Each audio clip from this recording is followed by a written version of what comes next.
जैसा कि आप सब जानते हैं कि मानव शरीर अनेक रहस्यों से घिरा है। मनुष्य के शरीर में इतने गुण समाये हुए हैं जिससे यह सबसे अद्भुत और श्रेष्ठ बनता है। हमारे जीवन में मुख्यतः 3 गुण कार्य करते हैं: सतोगुण, रजोगुण और तमोगुण।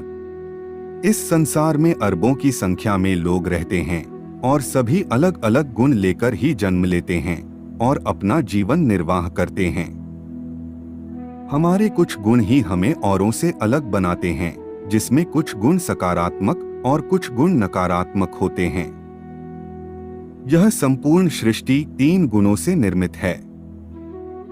इन्हीं 3 गुणों की विशेषता और महत्व जानने के लिए वीडियो पूरा देखें और धर्मार्थ चैनल को सब्सक्राइब अवश्य करें। अधिक समय न लेते हुए आरंभ करते हैं।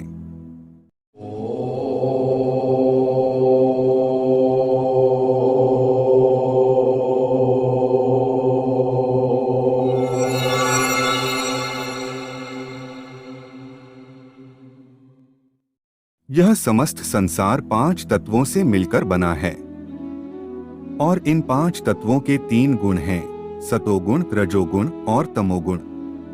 अलग अलग समय पर इन गुणों में से किसी एक गुण की हमारे जीवन और वातावरण में प्रधानता रहती है।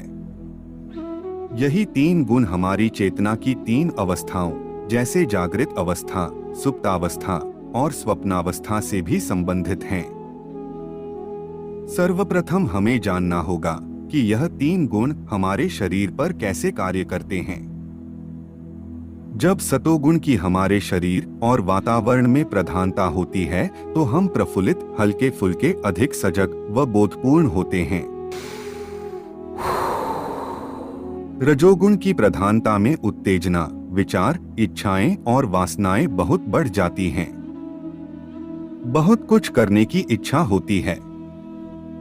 हम या तो बहुत खुश या बहुत उदास होते रहते हैं। यह सब रजोगुण के लक्षण हैं। और जब तमोगुण प्रधान होता है तो हम सुस्ती, आलस्य और भ्रम के शिकार हो जाते हैं। कुछ का कुछ अर्थ लगाने लगते हैं। इसी भांति हमारे भोजन में यही 3 गुण विद्यमान रहते हैं और हमारा मन भी इन 3 गुणों से प्रभावित होता है। हमारे कार्यों में भी इन्हीं त्रिगुणों की झलक देखने को मिलती है। जब सत्य की हमारे जीवन में प्रधानता होती है तो रजोगुण और तमोगुण कम हो जाते हैं। उनका प्रभाव कम रह जाता है और रजोगुण की अधिकता में सत्व और तमस कम हो जाते हैं व तमोगुण के प्रधान होने पर सत्व और रजस पीछे रह जाते हैं, उनका प्रभाव कम हो जाता है।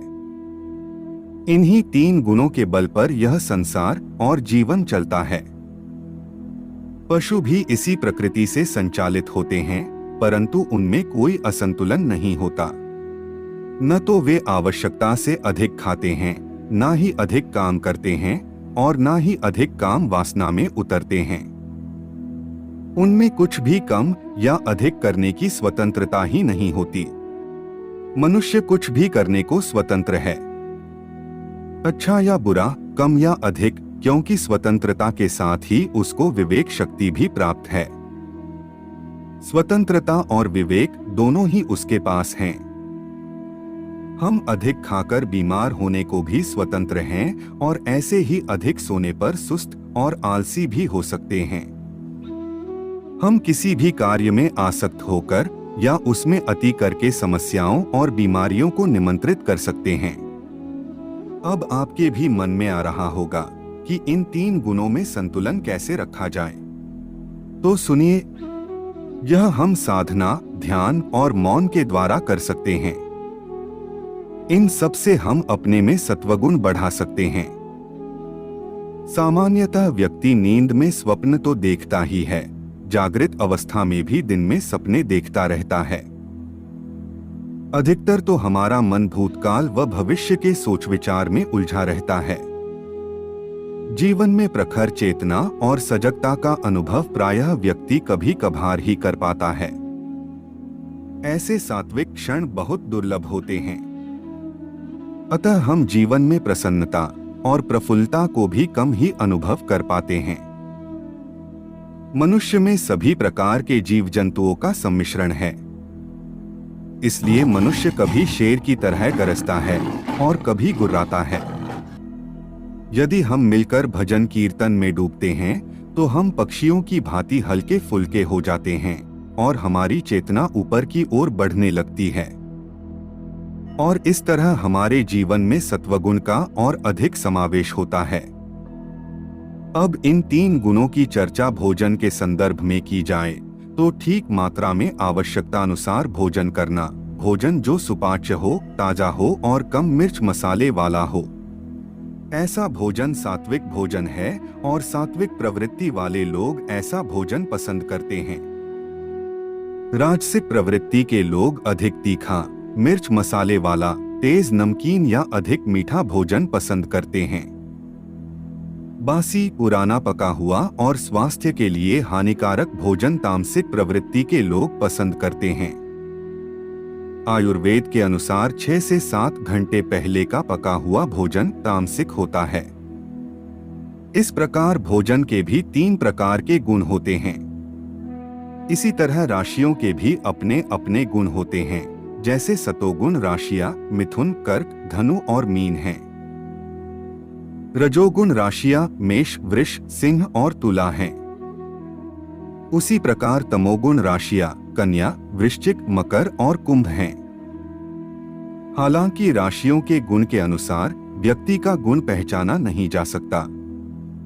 ब्रह्मा, विष्णु और महेश, यह तीनों चराचर जगत को संचालित करने वाली शक्तियां हैं। त्रिदेव भी इन तीनों गुणों को साथ लेकर ही सृष्टि को सुचारू रूप से संचालित कर रहे हैं। श्रीमद् भगवत गीता में भी भगवान श्री कृष्ण ने तीनों गुणों के बारे में बताया है। जैसे तमः तु अज्ञानजं विद्धि मोहन सर्वदेहिना, प्रमादास्य निद्राभ्य तत् निबध्नाति भारत।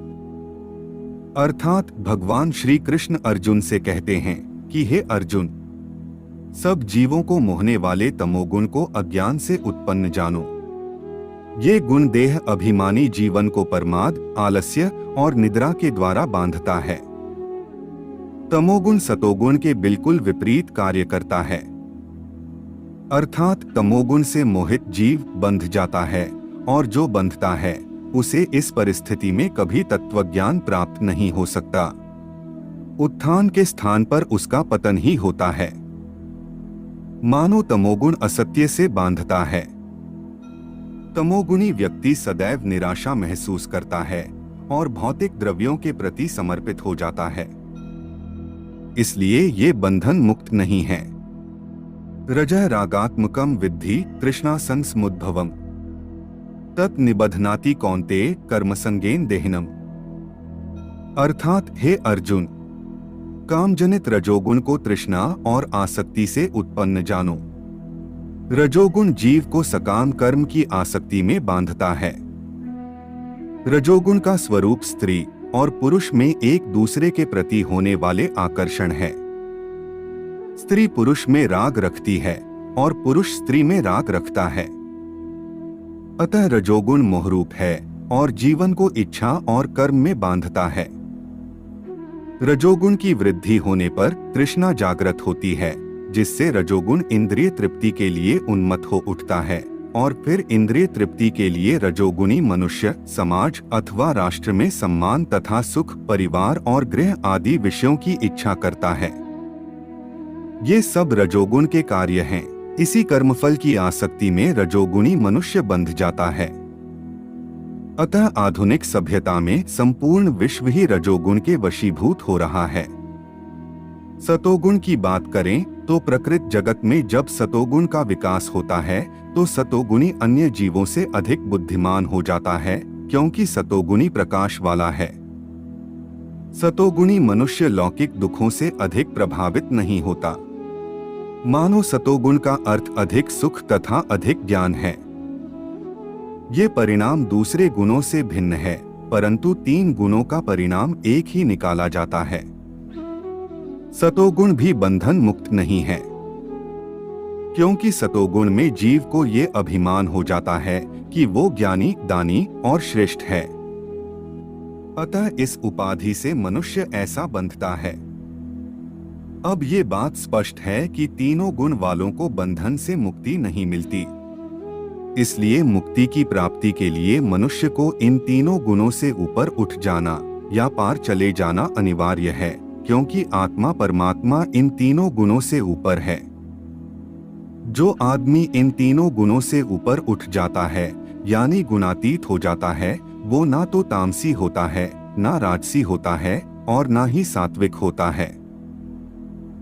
आज की हमारी प्रस्तुति में इतना ही।